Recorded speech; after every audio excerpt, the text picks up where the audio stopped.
The storm that night wasn't the kind that just soaked the streets, it was the kind that soaked into your heart.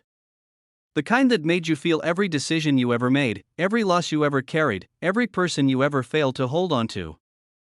And maybe that's why fate chose that exact night to bring together two people who had spent years hiding their pain. A single dad carrying a daughter who deserved better, and a powerful CEO who had everything except someone to come home to.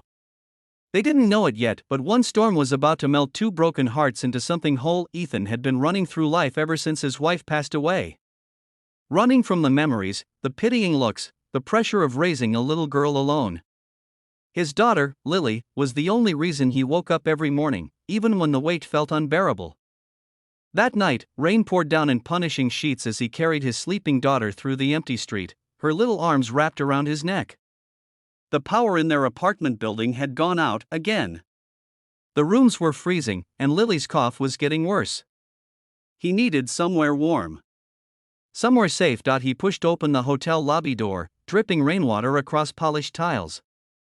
The receptionist barely looked up before saying the words Ethan dreaded: "We're booked.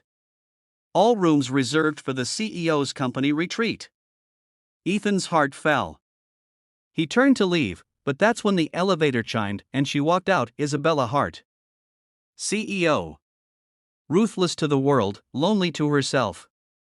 She wore a black coat, her heels clicking sharply on the floor, confidence wrapped around her like armor.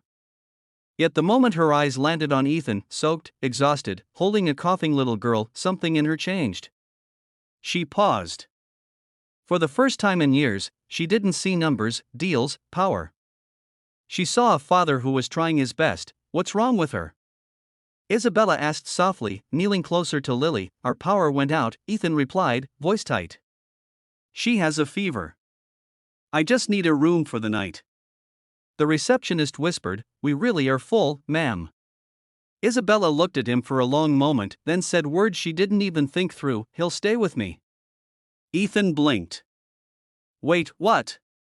She looked him in the eye. "There's only one bed in my suite, but there's space. And your daughter shouldn't be out in this storm." Ethan wanted to refuse. Pride, fear, awkwardness, they all screamed no. But one look at Lily's flushed face and he whispered, "Thank you." The suite was warm, modern, and far bigger than he expected. Isabella placed a towel on the couch for Lily and brought a small heater near her. She moved around the room with surprising gentleness, like someone who had practiced carefully, maybe alone for too long. When she offered him dry clothes from the closet, he hesitated. "It's okay," she said quietly. "I know what it's like when storms take more from you than you can handle."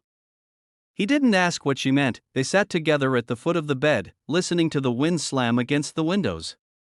Lily slept deeply, her breathing slow. And for a moment, Ethan felt something warm between the silence, something like understanding. The second chapter of their night wasn't loud. It wasn't dramatic. It was two broken people slowly recognizing pieces of themselves in each other. Isabella confessed she built her empire to outrun the emptiness left by parents who valued success over softness. Ethan admitted he still talked to his wife in the dark, pretending she could hear him. They weren't supposed to share such truths, but storms have a way of trapping secrets until they spill out. At one point, the lights flickered. Isabella flinched, only for Ethan to gently place his hand over hers. "It's okay," he whispered. And for the first time in years, Isabella believed someone meant it. Hours passed like minutes. They talked about fears, dreams, and the dangerous hope of second chances. Eventually, exhausted, they fell asleep sitting against each other, the storm slowly clearing outside. By morning, Lily's fever had lowered. Sunlight poured into the room. But something else changed too. The silence wasn't heavy anymore. "It was warm, thank you," Ethan said softly. "For everything." Isabella shook her head. "You don't owe me anything." Then she paused, a small smile forming. "But maybe you could stay for breakfast?" He looked at her. Really looked. The powerful CEO who everyone feared. The woman with eyes that finally held softness. The one who saved him without asking for anything. "I think we all could use a warm meal," he replied. Lily woke up, rubbing her eyes. Isabella knelt beside her with a gentle smile. "Feeling better, sweetheart?" Lily nodded sleepily and whispered, "You're really pretty." Isabella laughed, "Something bright, something rare."